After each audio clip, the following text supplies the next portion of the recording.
Circle of Inevitability, capítulo 1072. Distribuição. O som indescritível de mastigação veio do telefone. O tolo ergueu a cabeça, lançando o olhar para cima, em direção à lua vermelho-sangue que iluminava tudo. A enorme e redonda lua gradualmente retornou ao normal, seu brilho desaparecendo até que apenas um tom carmesim permaneceu. Nesse momento, a tela do telefone, que antes estava escura, iluminou-se novamente, com inúmeras informações etéreas e complexas emergindo, entrelaçadas em um símbolo peculiar e intrincado. Este símbolo foi projetado, carregado pelo poder contido no destruidor de informações escondido no telefone pelo deus do vapor e da maquinaria, e rapidamente examinou cada continente, ilha e oceano. Uma por uma, as informações de backup escondidas pelo sábio oculto foram localizadas, a estrutura geral foi destruída e as informações rapidamente se dissiparam. Quando o símbolo especial retornou à tela do telefone, o sábio oculto transmitiu sua explosão final de informações, um grito desesperado. Reticências. A bordo do Vingador Azul, navegando de volta pela névoa branco-acinzentada, professora, tabela periódica e protótipo ficaram todos assustados por um momento.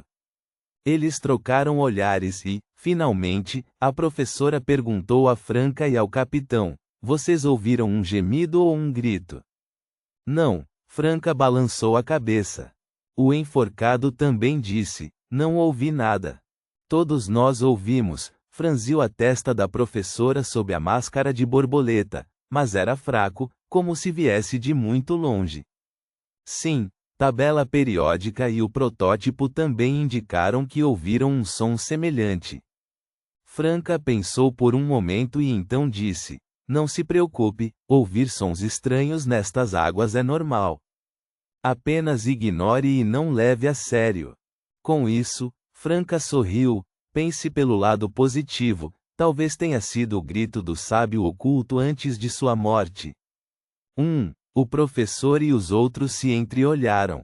O enforcado ficou com uma expressão pensativa e depois de alguns segundos, disse: "Talvez seja esse o caso." "O que?" Até a Franca ficou surpresa. "Já." Reticências. O lamento do sábio oculto perfurou os ouvidos de todos os feiticeiros, alarmando os 10 pilares da ordem ascética de Moisés que não estavam em Avalon. Eles fizeram profecias baseadas nisso ou, por intuição espiritual, descobriram que algo estava errado e rapidamente se mudaram e se esconderam. Retia, a estudiosa dos dragões de Avalon, e Seides e Orrais, que portavam os artefatos selados de grau 0, também foram afetados, rapidamente caindo em uma posição de desvantagem e perecendo. O reino desconhecido, completamente destruído, havia se transformado em um vórtice escuro que se contraía rapidamente. O tolo, segurando a bolsa do viajante de Lumian, observava o telefone flutuante explodir continuamente com vários fragmentos luminosos. Pulverizando, o telefone começou a se expandir, como se estivesse prestes a ser rompido por alguma coisa. Bang! Ele explodiu, e um olho etéreo, opaco, apático e sem cílios foi ejetado, caindo na palma da mão do tolo.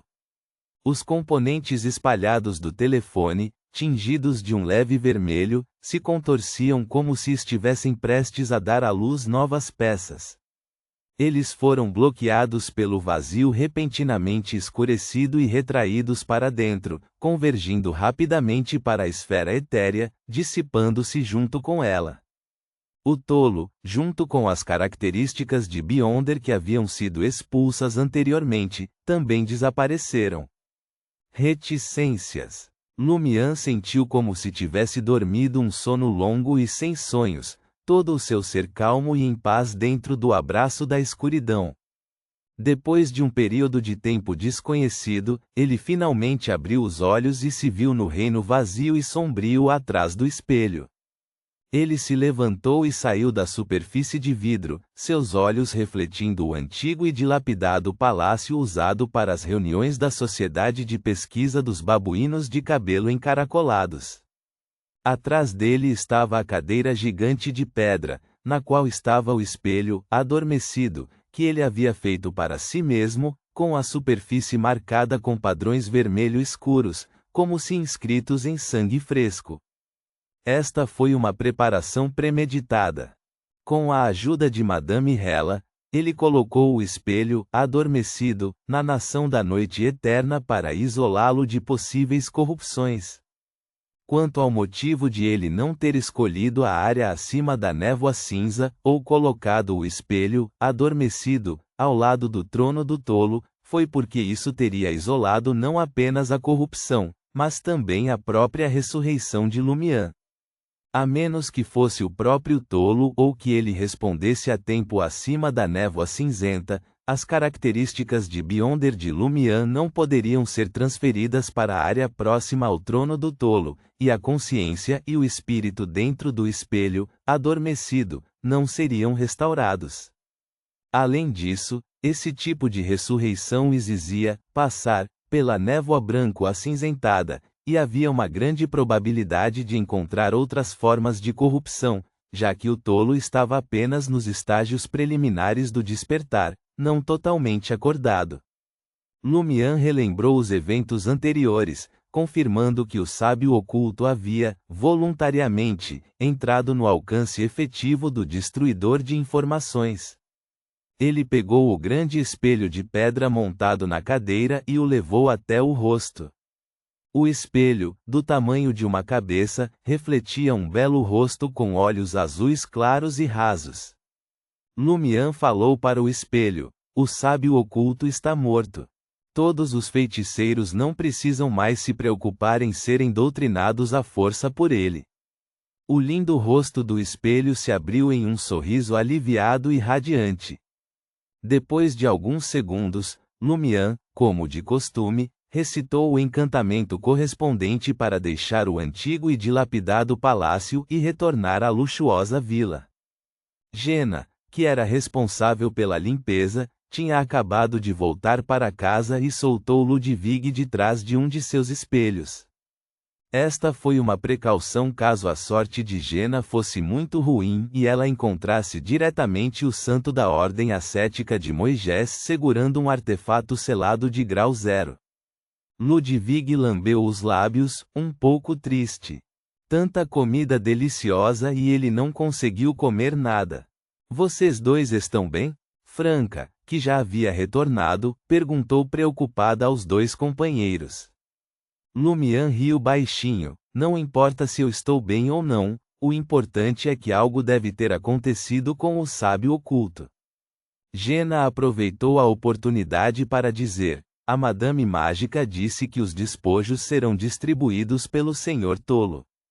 Ela então perguntou um pouco ansiosamente: mas a Madame Mágica não tirou isso de mim. Esses foram os ganhos com a limpeza dos feiticeiros caídos. Vou ajudá-la a perguntar ao Senhor Tolo. Lumiã então perguntou: todos os feiticeiros de Avalon foram eliminados?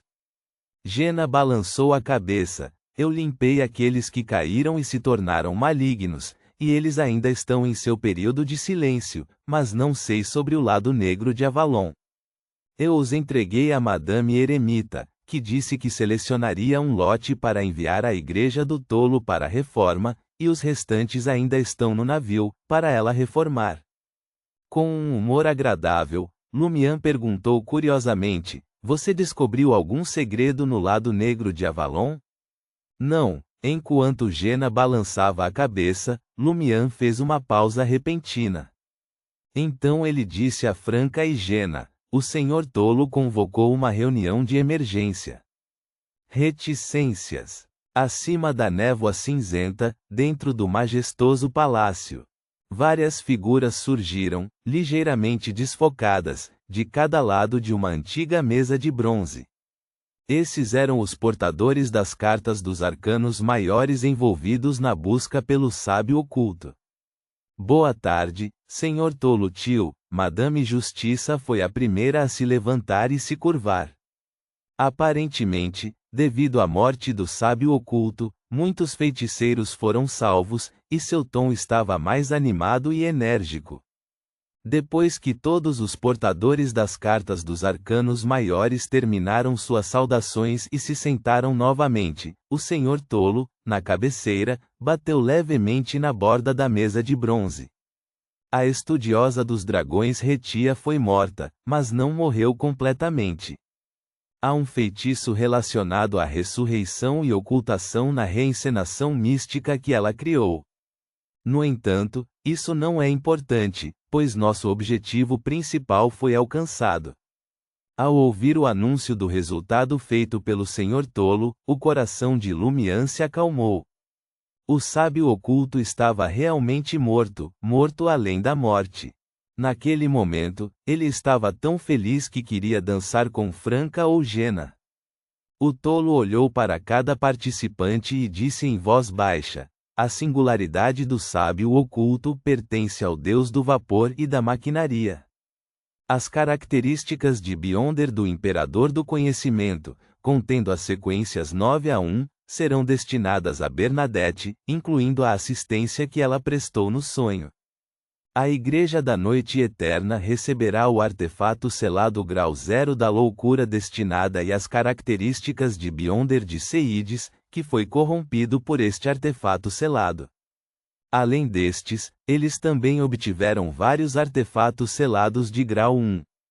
O resto é nosso. Após ouvir a explicação do Senhor Tolo, Lumian, que havia lutado contra o artefato selado grau 0 da loucura destinada, ficou repentinamente agitado e perguntou: por que a Igreja da Noite Eterna escolheu a loucura destinada? Ele esconde um segredo que precisa ser desenterrado, respondeu o Senhor Tolo à pergunta de Lumian em tom gentil. Ele continuou: nossos principais ganhos incluem a característica de Beyonder do Sábio Torriope, os artefatos selados de grau 0, Máscara de Salomão e escritura pós-apocalíptica, assim como 9 artefatos selados de grau 1, incluindo 2 relacionados a Clarividente 2, 3 relacionados a Misticologista 3, 1 de Manipulador 4, 1 de Portador do Luto 5, 1 a Alquimista 6, 1 a Estudioso Arcano 7, e várias características Beyonder de sequência média e baixa, assim como alguns artefatos selados de grau 2 e 3. O Senhor Tolo voltou o olhar para a eremita Ketoa. Esta foi uma continuação da sua missão, o resultado dos seus esforços anteriores. Você pode escolher primeiro. A eremita Ketoa não demonstrou nenhuma falsa modéstia. Senhor Tolo, eu quero a característica de Beyonder do Sábio. O tolo então olhou para Lumian. Seu papel foi crucial, a chave para a destruição completa do sábio oculto. Você pode escolher o segundo. Lumian já havia decidido a resposta. Senhor Tolo, quero a fórmula da poção do feiticeiro do clima 8. Na verdade, não importava para ele se ele tinha despojos ou não. Isso é um bônus, disse o Senhor Tolo calmamente. Você também pode escolher um artefato selado de grau 0. Já que a divindade disse isso. Lumian não foi mais educado e, após pensar por um momento, disse: eu escolho a escritura pós-apocalíptica. Ele acreditava que, de acordo com a explicação anterior da Madame Eremita, a Máscara de Salomão devia corresponder à característica de Beyonder de nível anjo do caminho do Imperador das Trevas 9, e que o caminho do Imperador das Trevas e o caminho do Juiz 10 eram vizinhos e podiam ser trocados. A Madame Julgamento também era amiga da Madame Mágica. A escritura pós-apocalíptica está relacionada ao caminho do destino, disse simplesmente o Senhor Tolo, virando-se então para a Madame Mágica. A Máscara de Salomão é sua. A Madame Mágica ficou momentaneamente surpresa. E você? Você é a força principal, mas não recebe as características de Beyonder de nível anjo ou os artefatos selados de grau 0. Recostado na cadeira, a voz do tolo, em meio ao seu calor habitual, Continha um toque de alegria e nostalgia. Eu não preciso deles. A morte do sábio oculto é o resultado que eu mais queria. Notas. 1. Sec 2 do Espreitador de Mistérios. 2. Sec 3 do Espreitador de Mistérios. 3. Sec 4 do Espreitador de Mistérios. 4. Sec 4 do Espectador. 5. Sec 3 do Plantador. 6. Sec 4 do Erudito. 7. Sec 3 do Erudito. 8. Sec 2 do Caçador. 9. Caminho do Advogado. 10. Sec 0 do Caminho do Árbitro. Ponto.